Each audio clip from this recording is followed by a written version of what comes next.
What is going on, ladies and gentlemen? I am BDLM coming to you with game number 2 between BMZ and Team Synergy Gaming.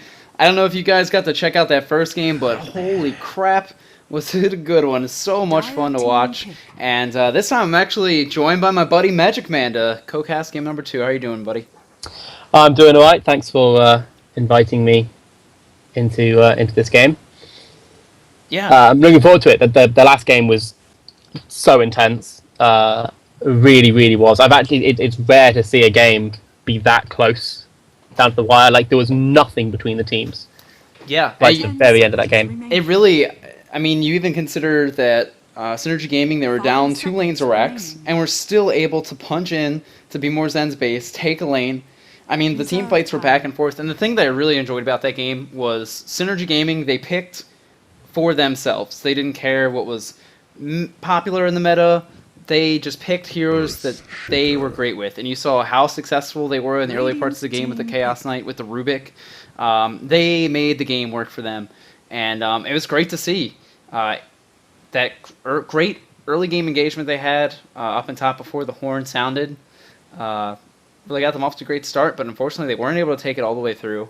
And this game looks to be a lot different. There's no Death Prophet, there's no Razor, and you can't blame Team Synergy for banning those out. Tinker makes it through, and they're going to pick it up. How unexcited are you to see Tinker? That's how you phrase it. Yeah, very, highly, extremely unexcited to see Tinker. Although I'm very happy to see Team Synergy's first ban, so like, just take out the Death Prophet, take out the Razor. Like you said, the Chaos Knight was successful in the early game, but it's just the power of the push really showed in the last game how quickly Team BMZ managed to take 2 lanes of Rax with the double ulti from the Razor and the ghosts from Death Prophet. So I'm glad that they're out. Yeah, I agree with you. I mean, they're super popular picks, and BMZ played them super well. And even getting like the Ethereal Blade on the Razor, I mean, you just saw how much work that did in that last engagement. Chaos Knight just running around in circles. He really wasn't sure what to do. And Lightning was still going off. The thing that I do like about what Synergy have already is having the counter push and the Tinker, having the ability to turtle up, because if you got to catch Dota On Demand podcast episode 101, Gino Beam, team captain of BMZ, was on there talking about how much they love the Death Ball, and they're able to do it really well. So having the Tinker, really great hero to have against that. They're also going to pick up the Treant Protector, so they're going to wind up having some defensive measures for their towers. And man, look at how much they value Silencer, banning him out in the second phase. Not picking him up this game, but they don't even want to deal with the option of him being on the other team, even though he might not be a standard go-to pick. Yeah, I think it's a worthy ban. Like, depending on what you're planning to do. Silencer is such a powerful hero. You just have to understand how to run him. He's one of those interesting heroes where he can be run in pretty much every position on the map, and he doesn't seem to, in my opinion, excel at any specific one, but he works really well at all. So it entirely depends on what strategy you're running with him. But it's a worthwhile ban. But they have the Doom. Who needs a Silencer when you have a Doom? That's very true. Obnoxious pick, nonetheless, still makes it on the board. We got rid of the Death Prophet, we got rid of the Razor, and we still get the Doom, though. And, you know, this feels like a super similar draft to last game. You get Gino Beam on the Earthshaker. He did a fantastic job. A lot of really clutch fissures, a lot of great initiations off the Echo Slams, and then you have 2 tanky cores. So, yeah, you know, they still have the Bristleback available to them if they want to try to go for that again. Might not be a terrible decision. In many ways, Viper is basically the replacement of Razor. Like, the only thing he doesn't have is the insane push that Razor has, but in terms of the lane control, the tanky frontliner, the mech carrier, he works in as a replacement for Razor in many ways. Yeah, I agree. I'm curious to see what kind of Doom we wind up seeing here. You know, we've seen, I guess, some different incarnations of them. You know, are we going to see a Blink Doom to try to get that jump in on, like, the Tinker, for instance, who's going to be botting around the map, or do we look for the Aurabot Doom to really be the backbone sort of support and, I guess, battery for the push that's going to be coming out from the Dire team, or will they look to go for some damagey items on him? I'm really curious to see. But that's sort of the nice thing about the way they draft this. They do have the early game picks in like the Earthshaker and last game the Skywrath Mage to sort of get them through the early game. But then even if it goes super late, because of the number of cores that they run and the type of cores they run, they're able to sort of be effective at all points. Yeah, I'm interested to see what they do with the Doom as well. Doom's another one that can be run in multiple positions. I must say, I hate him as an offlaner. I've seen him as an offlaner a couple of times recently in the Chinese scene, and he's just been wrecked almost every time. But what I really want to know is why they picked up that Witch Doctor. Now, Witch Doctor's a strong hero. I mean, his ultimate is insane. Paralyzing Cask, if it bounces right, is stupid. But this is probably the first Witch Doctor I've seen in a very long time that isn't partnered with a Void. 10 seconds remaining.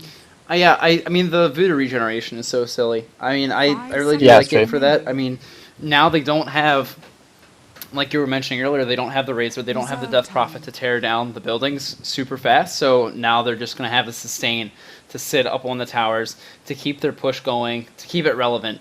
Synergy Gaming, that they have a pretty strong draft that they're putting together here. I mean, they have the Ancient Apparition already, so if they get the Icy Blast, then they can just kiss the Voodoo Restoration goodbye. They have some more global presence, and where we had like the Earthshaker and the Skywrath Mage for long-range initiation last game, now we have the Icy Blast, we have Clockwork Hook Shot, we're going to have a Blink Dagger on Tanker, so there's a lot of follow-up and a lot of initiation now coming out of Synergy Gaming that I really enjoy.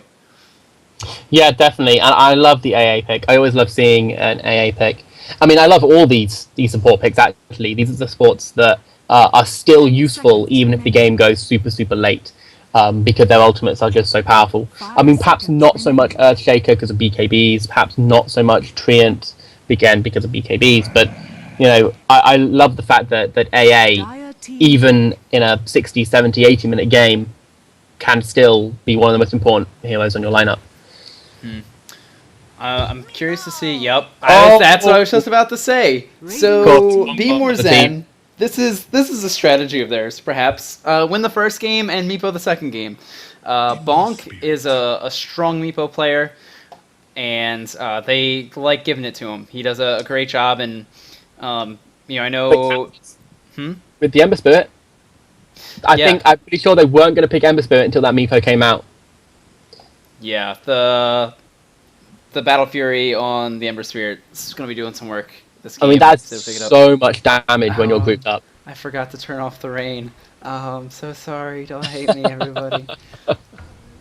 But, aside from that, I'm really excited about this game. We're going to have Striker OD playing the Witch Doctor. Bonk, instead, playing that Meepo. Oh, look at that little helmet. It's so cute. I love it. Orange is going to be playing the Viper, a hero I know he's played a bunch before. Lovely Avipositor will be playing Doom, and Genobeam will be taking up the Earthshaker yet again. And on the other side of the map, we have Tarzan on the Clockwork heading off towards the off lanes, J24 heading towards the mid, and a defensive tri-lane with Red Hook on the AA, You and Me taking up the Treant Protector, and Star on that carry Ember Spirit. This is interesting to me. I'm curious to see how this goes. We may see a lot of Ember Spirit in the middle position in order to get the levels up that he wants, but I'm curious to see if he's able to ramp up the way he's going to want to. Now, we will say this is a pretty stable opening to a game, too.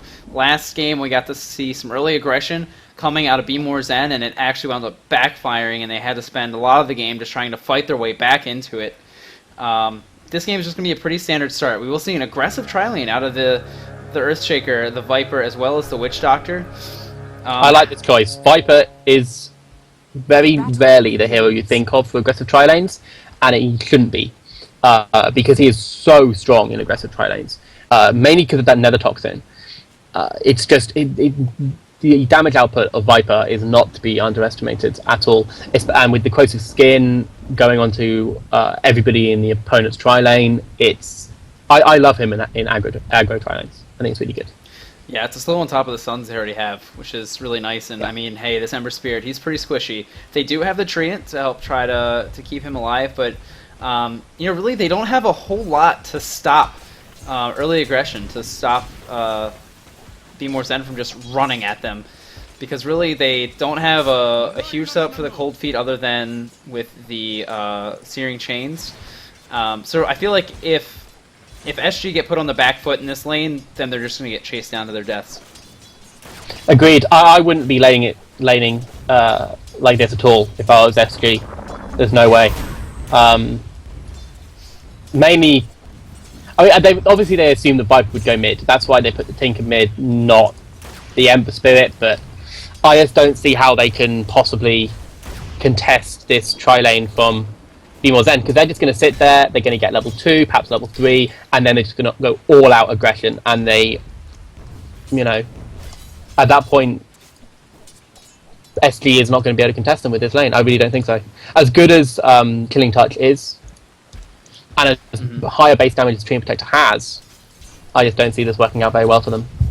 I mean, you have the Viper who's sitting already at 5-1 against the 1-0 Ember Spirit, and we're saying that the Ember Spirit's really going to have to try to help out here in dealing with Bonk's Meepo, where you can see in the middle lane he's 6-2 right now, is keeping up with that Tinker. It's really, I think, interesting to see that you have these two heroes that are sort of all about having a really strong early game start, just ramping up, being able to be a wrecking force in the middle and late game.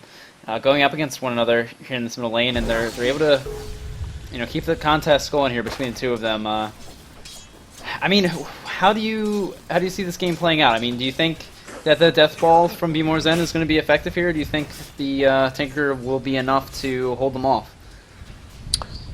At this point, it's too early to call, because the Tinker is holding his own up against the Meepo very well.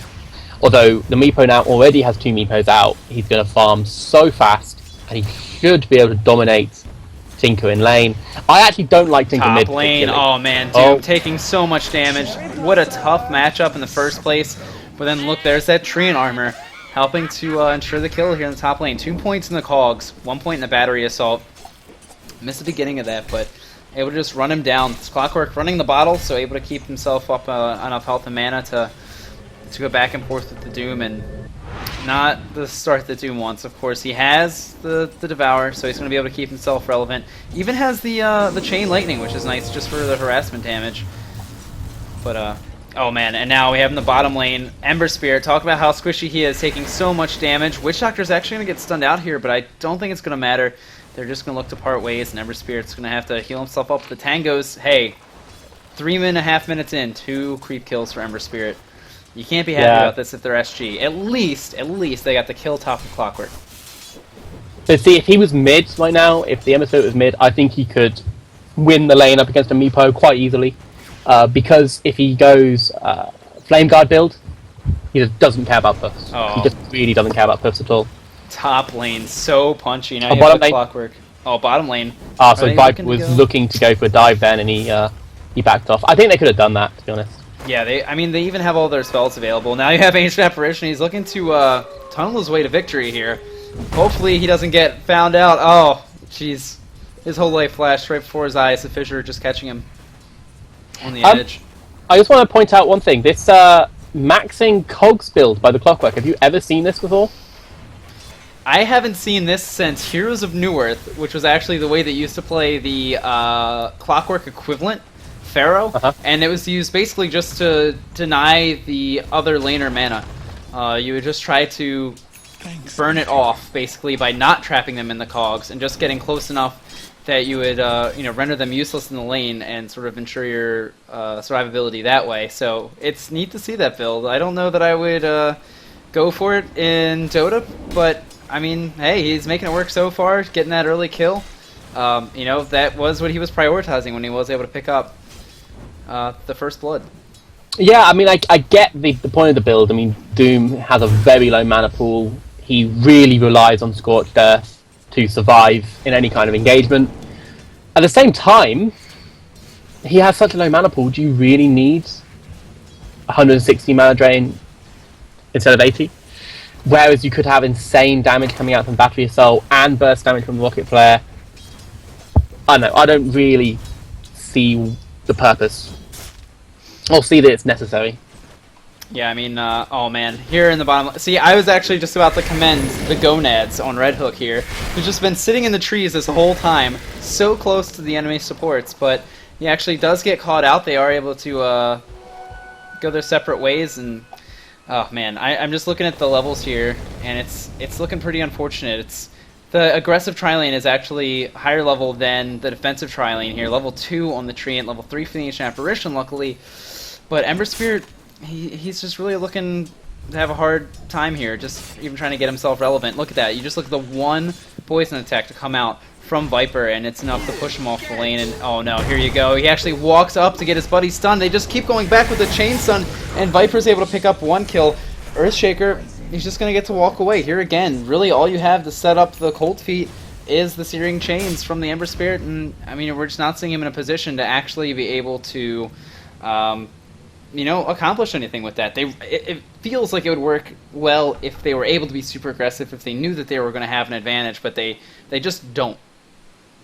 No, it's just not good. Even if you forget the fact that it's an aggressive tri-lane against a defensive tri-lane, simply Ember Spirit against Viper doesn't work. And I think that's why they put Ember Spirit bottom, is because they assumed Viper would be mid. But then, if Viper isn't mid, why are you staying there? Even if the supports weren't there, I still don't think he'd be on many more CS than what he's on right now. You just cannot lane up against a Viper as an Ember Spirit. He's just not... I mean, Viper's a lane dominator anyway. Ember Spirit's very squishy. He has mostly magic damage in the early game, whereas Viper has magic resistance. I just don't see how that works. That's the other thing, too. I mean, you just look at the Sleight of Fist, and if he even hits Viper, he's going to wind up doing damage to himself. He's going to be slowing his movement speed, slowing his attack speed with the 1 point already in the Corrosive Skin. Yeah, it's level 1, but it's still something to add to making this more difficult for him. And he is really the late game. They have the Tinker to make space for them to try to be a nuisance around other parts of the map, to maybe be able to pick off the Earthshaker, the Witch Doctor later on in the game. But yeah, it's an uphill battle already. And last game we saw SG, they got off to a great early game start, and they wound up struggling, going back and forth middle and late game. They weren't able to continue to gain an advantage, and it wound up going late, and they lost it. Here they're sort of in a tougher spot earlier on. And I'm wondering if they're going to be able to deal with it. The one thing that I will say, though, is I like the way that they've drafted against BMZ. Just, again, in the March of Machines, which is already level 2, as well as the Ancient Apparition. I mean, Doom as well, also having the health regeneration, the Witch Doctor. Those are going to be really effective heroes to try to counter the Death Ball, and hopefully that'll give them enough time to get the Ember Spirit online. Yeah, all of that's true, but if they don't do something about this bottom lane now, it is just going to be game over. I do not understand. Okay, even if you're going to leave the Ember Spirit there, I still don't understand what AA and Tree are doing there. The fact is that the only thing that AA and Tree could possibly do to help Ember Spirit if he gets gone on is possibly die with him. Like, other than you throw living armor on him, and that's pretty much it. There's no real defense. Whereas they could have ganked mid 3 minutes ago. And okay, they're not the best ganking duo, of course not, but even if they don't get the kill on Meepo, you pressure him, you push him back. They could have then gone to stack the Ancients, and the Ancients only has a 2 stack on it right now. It could have been up at a 4 stack, 5 stack for the Tinker to start clearing out. They could have started stacking the jungle for that Tinker as well. And for the Ember Spirit is a very good farmer of stacks, both Ancient and jungle, even if he's got very little farm and few levels, just a few Sleight of Fists, and you can clear through them. They just don't seem to be helping themselves at all. There are ways of coming back into this game, and what they're doing right now is sitting here and slowly dying. Yeah, I mean, it feels like the only thing that's stopping BMZ from just diving this tier 1 tower bottom is the fact that those 2 heroes are here, but I really would like to see them maybe even try to move the Ember Spirit to the top lane, try to maybe even break into running them as a duo if they can keep the lane up against the Doom, and then, like you're saying, using the Ancient Apparition to stack. I really think that would be a strong way to go, although at the same time, they definitely want the Ancient Apparition to be in somewhat of a position to get levels, because they are going to need that Icy Blast sooner than later, but it's not like he's getting them now.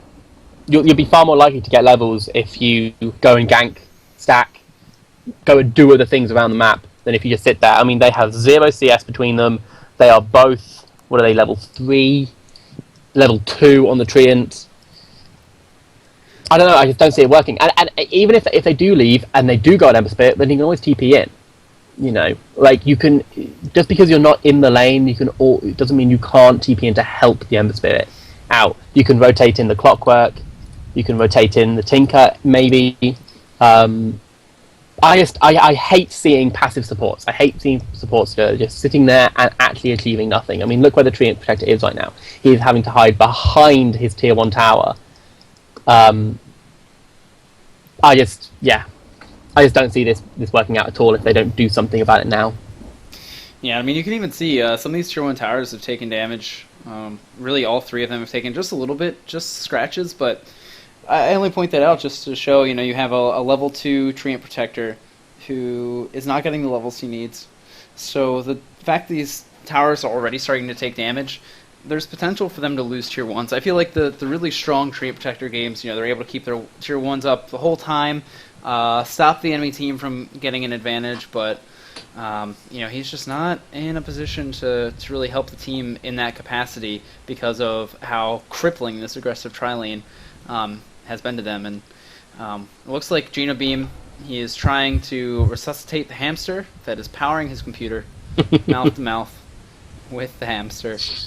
But it looks like he is coming back, hopefully shortly. So, he had a great game on the Earthshaker last time. Was able to get some really nice Echo Slams, Blink Echo Slams. That early game was tough, but he was still able to get a Blink Dagger up at a pretty reasonable amount of time, and that always impresses me when you're on these support heroes. You have a tough game, but you're still able to get the farm where you can. And even Striker OD playing the Skywrath Mage, able to get that Rod of Atos. I mean, I just noticed this handful of times where just having the health from that item kept him alive. And you just love Rod of Atos. Yeah, I do. I don't blame you. So do I. I think it's a great item. A completely underused item. The problem with it, of course, is that there's almost always a better item for you. Like, the fact is, would you rather an Atos or a Hex? If they cost the same, then I would tell you Hex. But... Yeah, you're right. It's a lot cheaper. It's a lot easier to get up. But the only two heroes that I really do like, Atos on,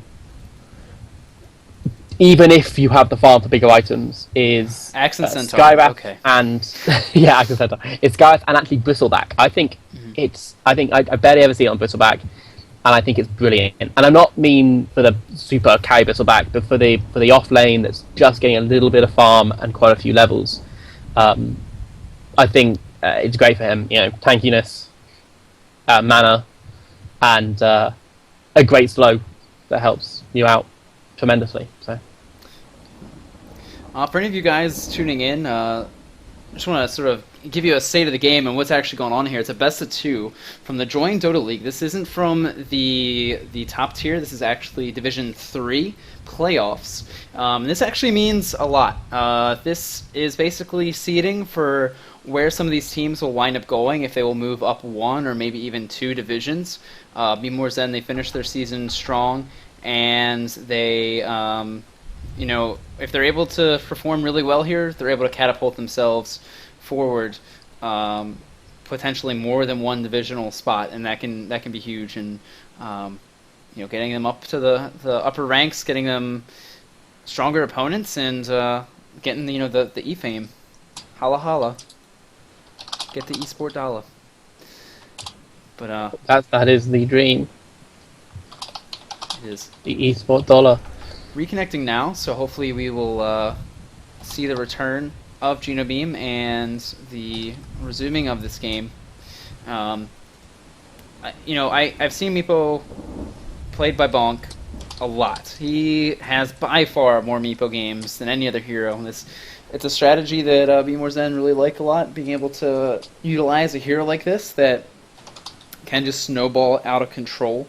And you can see Meepo, he's leading last hits. So is the Viper in that second spot, and they're really, 5 and then 10 creep kills ahead of the next highest people for SG. It looks like we do have the reconnect from Juno Beams. Hopefully we'll be getting underway shortly.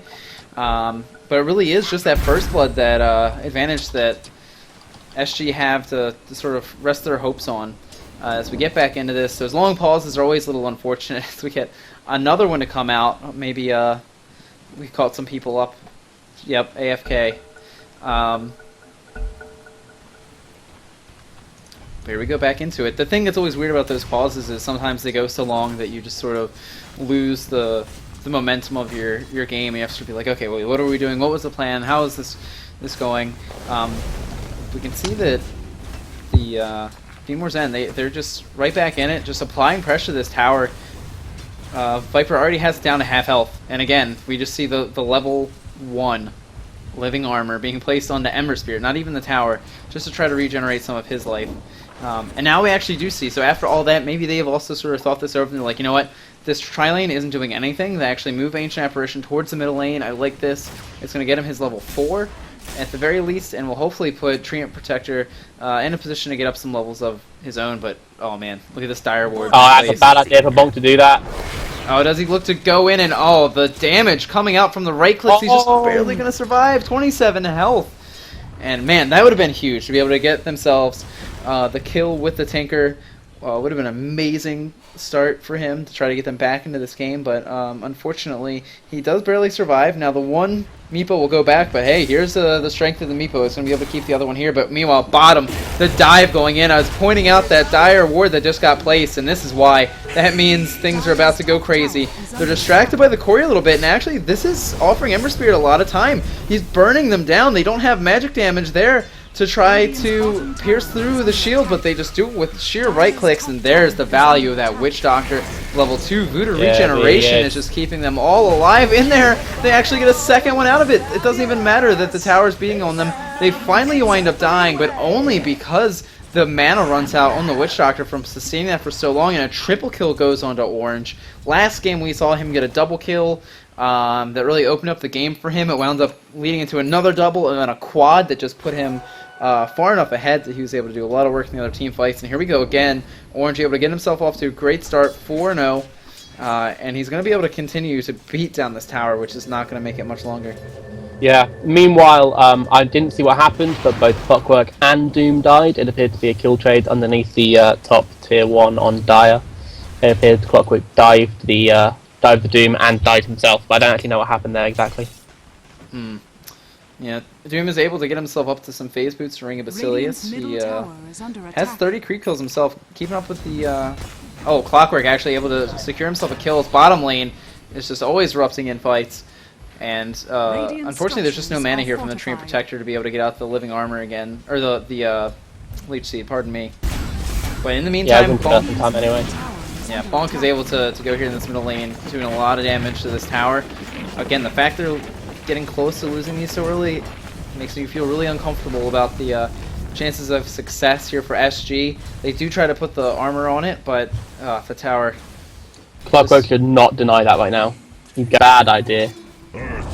Bad idea. You can living armor that up, bait them into another fight underneath your tower that you can take. You should never deny a tier 1 when you got a Treant on your team.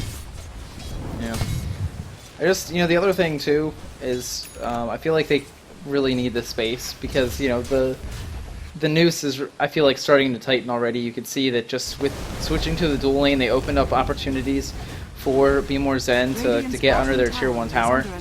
Bottom tower's going to go down now as well. There we go, Earthshaker gets that's it, and that's really good. I'm glad that they put down Earthshaker. Earthshaker right now is actually probably just as important farm-wise as the Viper. Getting up that Blink Dagger at some point soon will really help them if they look to push further and take some team fights. I mean, that's the other scary thing is he's already on the Arcane Boots, which you can just, the Witch Doctor is so excited about. Striker OD is just able to pump out the damage, and I'm just missing kills left and right. As Bonk actually goes in that super aggressive position, and is able to pick up a kill in the Ancient Apparition. The mech comes out, and he's playing Ring Around the Rosie with the Treant's gotta be careful. He could easily die here. Yeah, the 3 Meepos, they're hunting. The Blink Dagger's already up for Meepo, so he can look to be even more aggressive. And look, he just goes behind the tower. He doesn't care. He's just going to be able to right-click him down. He's only level 3. 227 gold into Bonk's pocket, and a TP is right out. No one there to stop him. You cannot let a Meepo free farm. Bottom Like, that lane. hero is so powerful right now. Oh, Viper just getting the right clicks on, is able to take down Clockwork. That Nether Toxin doing so much damage. 1-3-2-1 build on the Viper. Showing itself off to be pretty effective. It's just enough slow for them. The Nether Toxin damage is nice. Great They have build. the mech. I mean, and they have the mech, they have the arcane boots. There's really nothing to stop them from just now picking a new lane and looking to push it. And you see Doom actually getting used in the top lane onto the Tinker. He's going to be fine. Yeah, that was an odd decision. Very odd decision. I just, you look at how aggressively poised BMZ get to play, and there's really nothing there to punish them yet. They're still waiting for Ember Spirit to come online. He is level 6, does have the ultimate available, so can look to do some damage that way. Ancient Apparition's level 6, really important. Looking to get close to that, but they really need these levels if they want to keep trying to Spirit contest. actually should leave him alone here to get that level, although actually they're coming in from behind. Jesus. Oh, there they Gonna go, be actually. he got caught out. Yeah, Tinker trying to do what he can, and Clockwork dropping the ultimate, but there are no cogs, so he just stuns and does nothing. Actually putting himself out to take some more damage. Oh no, Viper turns around without mana as well. And Ember Spirit looking to go in, trying to do as much damage as he can. It looks like they are going to pick up one kill while Bonk gets another one on the other side. So they do trade 2 for 1 in the Ancient Apparition. Looking to drop the ultimate. Oh, Bonk stops the TP out. If only he had known. He does successfully hit the other Meepo, so it would have been a great shot, but unfortunately the Meepo he was aiming for was the one that stopped TP out. Yeah, smart play by Bonk there. This is the problem here with... I mean, that was good. That was good. They got a couple of kills, but I think it's too little too late, honestly. The problem with Meepo now is that, you know, I don't want to use the term overpowered, because people use that term way too much, and I think it only applies to Void. Because it does apply to Void. But Meepo is incredibly powerful right now. The hero has been receiving nothing but buffs for like the last 5 patches, because the hero is incredibly high skill cap to play. So, you know, they want to play for... Oh, engagement down bottom. Yeah, the stun comes out, and Bonk's able to scoop up another one. The Snowball hero continues to roll, and he has picked up the point booster. Doom actually even able to pick up a kill onto the Tinker in the top lane with the help from his buddy Viper. There's just no room. And now, look, this tier 1 tower, it's already halfway dead. They're going to be able to apply some more pressure up here. That's going to be the last tier 1 tower. They do have the Ancient Apparition ultimate. They are setting those down the middle lane. You can see that's able to do some damage to Geno Beam as well as Bonk there. Helps slow down this push, but as soon as that effect wears off, there goes the Witch Doctor. So, you know, while the Icy Blast is a counter to the healing, it's just because of how far behind they are, they're able to really just wait it out, the little bit of damage that they take from it, and just go right back to what they were doing. Yeah, have you seen the levels? I haven't. Have you seen the XP graph and gold graph? It's quite... You know, I feel like that would put a damper on the overall illusion of whatever closeness might exist. There isn't anymore. There really isn't. It's... Like I said... Ember, he can't even get this middle. Pop the phase boots. He goes for it. He will get Geno Beam, so that's great for him. He goes 2-1-2 now. But as you know, top lane just gets poised to go and push a tier 2 tower. They get the last tier 1, and why would they stop? There's really no reason. No reason to. Absolutely no reason to. Especially not with a Meepo. You just want to put that pressure on as much as you can. I mean, as I was going back to what I was saying. Oh no, Treant's dead. Why there? Why did he move out? There is zero reason to move out at this point. To bait the Meepo, and in comes the Icy Blast, and Viper is just able to sit outside and deal the right clicks. Looks like Bonk will actually fall here when his littlest Meepo is taking critical damage, and he will wind up falling, but it just doesn't matter. It looks like they might even pick up the 4th here as, yep, Viper's able to get off that last attack. The Treant Protector armor is just not enough. Safe laning that Ember Spirit just really didn't provide them with anything. I think picking both the Ember Spirit and the Tinker just too greedy, too flimsy early game, and what is Ember Spirit doing? He's going a little ham. That was a nice little attempt there to juke, but Earthshaker still catches him out with the stomp. He is able to get himself out with the ultimate. Nature's Guise will also help get him away, but still caught. the sniper. The hacks No, were it's him. enabled while Geno Beam was disconnected from the game. Treant Protector, level 4. He needs to just find somewhere to soak up experience, and they need to give it to him. This is where, like, Tinker needs his levels, but I feel like this position is where you go, hey, let's just let the Treant Protector do what he can here. Maybe you, I don't know, try to roll the dice in the bottom lane, where the Meepo might actually be hunting you, or you go middle to, go to these lanes where it's a little less safe, but allows your supports to get up their levels. I don't know. Yeah, it's hard. I think I don't want to say it's completely over because, I mean, they do have the Ember Spirit, they do have the Tinker, so I suppose their only hope here is when they're going high ground, just laying down march after march after march and stopping them coming high ground. But at the same time, though, there's nothing stopping. In fact, I'd actually quite like to see that, maybe. I don't know. There's nothing stopping B more Zen just... Oh! I am Ember so Spirit worse after 90k kill. at catching these fights. And Clockwork actually goes to hook to one of his friends to try to help initiate, but they're unable to coming in get behind anything me. go.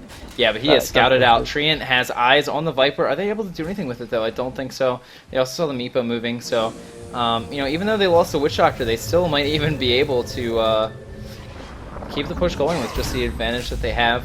They just, mentioning the Noose earlier, I'm going here to turn on the Fog just to see what the Dire have vision of. They really have completely just sort of sectioned off the map, closing the Noose tighter and tighter around SG.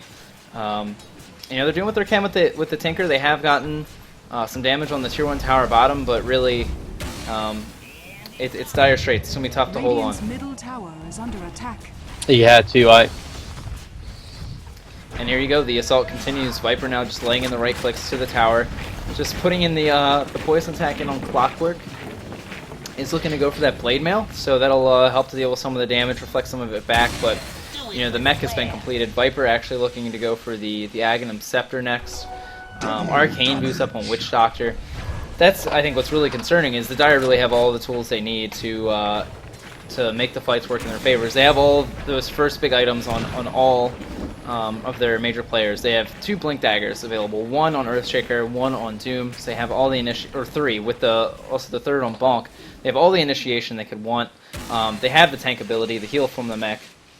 I don't know, what kind of items do you think could try to help get the Radiant back in this, or have you really have you given up all hope?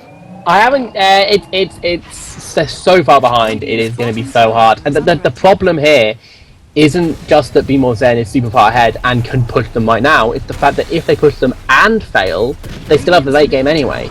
Like, yes, SG has the Ember Spirit, but it's not like BMZ Zen's late game is bad.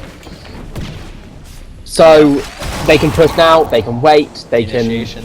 They go in on Bonk, and oh man, Clockwork just gets annihilated by the poofs, and it just, for all they're trying to get in there, they're not able to do anything with it. They just wind up having the fight turned around on them.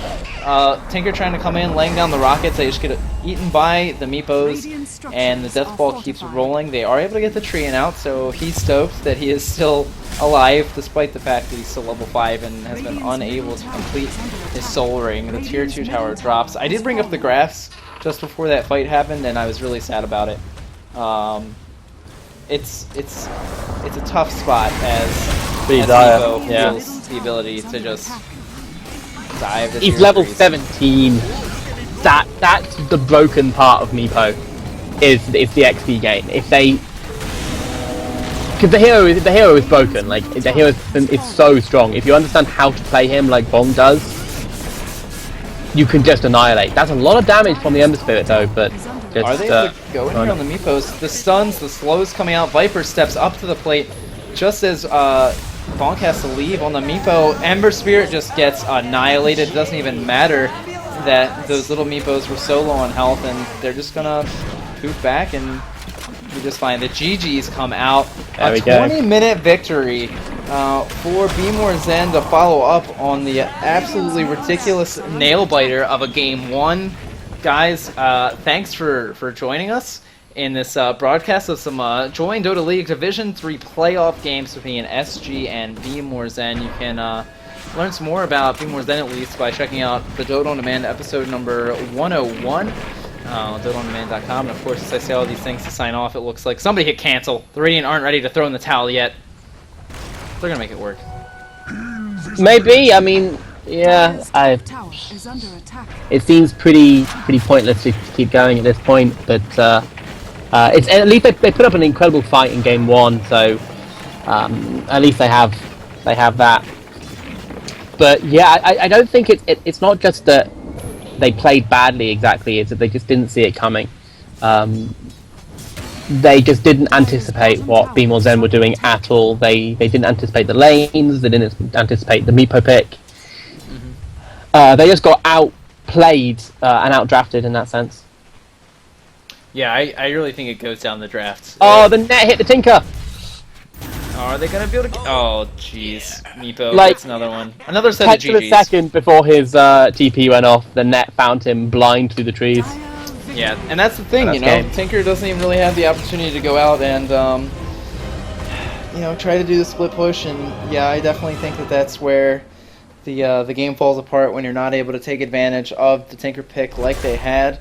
So guys, thanks for tuning in. I'm BDLM of Dota On Demand with my buddy here, Ali Magic Man, bringing you this game. Tell us how you guys thought of it, aside from my shoddy camera control, as well as the rain. You can blame me for those things. But anyway, Like camera control anyway. yeah. Well, anyway, guys, hope you enjoy the games, and hopefully we can bring you some more action from the Join Dota League Division 3 playoffs in the future. See you next time.